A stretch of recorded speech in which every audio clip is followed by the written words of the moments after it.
Hello, and welcome to Drunk Red Dwarf Reviews, wherein I attempt to review all or most of Series 12 while getting increasingly drunk.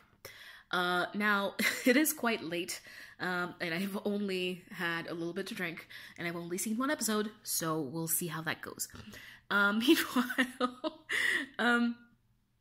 I've done so many takes of this, I'm gonna try and get this one right. So yeah, let's start at the beginning. I feel like this is a true return to form. I know a lot of people have said that about previous series. It hasn't really happened for me to the extent that it has with this, because, you know, seeing this, I'm like, okay, I'm just watching classic Dwarf. I love it. I don't know what it is exactly. Maybe it's just the feel of it. The chemistry, the interaction, the jokes. I love it.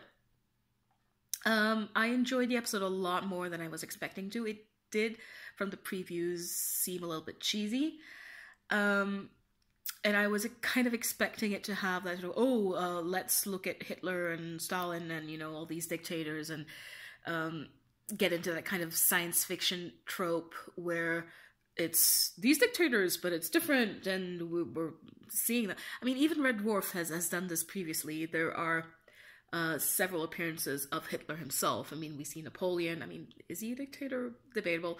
But, you know, we have these historical figures and you see them on the show. So I did enjoy the twist. I thought that was quite clever. And that also made sense of one thing which annoyed me throughout the episode, which is that why are they wearing these outfits? That makes sense to me. And then, of course, there's a twist, and it does make sense. I enjoyed that a lot. I thought it was genuinely funny. I don't always laugh out loud watching anything. I mean, even if it's really funny. But this, I did find myself laughing out loud.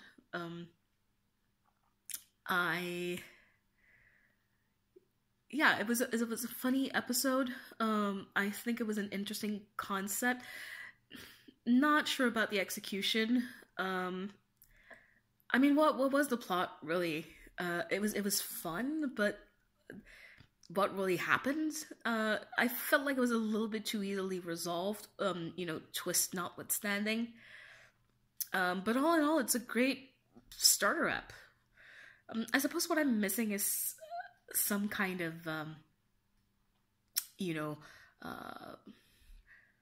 moral, you know, for better or worse. I thought it was interesting to see Kat's reaction towards the end.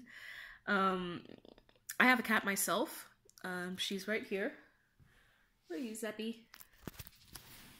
There she is. And, I mean, I think it's, I've always thought Kat is a really good, take on cats in general. And I feel that's exactly what a cat would do. And I think they have some lingering affection towards humans. They just don't really want to admit it. And I know that's humanizing them, but hey, what is Felis sapiens if not a humanized cat?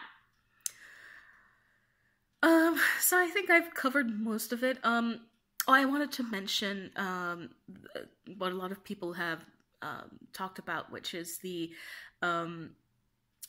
queer coding of Hitler. Now, I do not identify as queer myself. I wouldn't say that I'm straight, but I don't feel qualified to speak on behalf of queer people. Queer people. Starting to... That said, it didn't feel like a parody or kind of... It felt like it was more making fun of the stereotype of this, you know, macho image that Hitler was, you know, wanting to cultivate, whereas in real life he was more kind of effeminate, and that was a play on that. Now, of course, it's not really Hitler, which does change things a little bit, and in my mind it was kind of a sweet thing that he was clearly a little bit infatuated with Lister, and that was a take on the personality of the droid, or if you will, the person on which the droid's personality was based. Or maybe, I don't know, maybe he's just attracted to droids. So, yeah, I think that's it for Cured. I'm excited to see what's up next. I can't remember what the next episode is, but I guess we'll find out.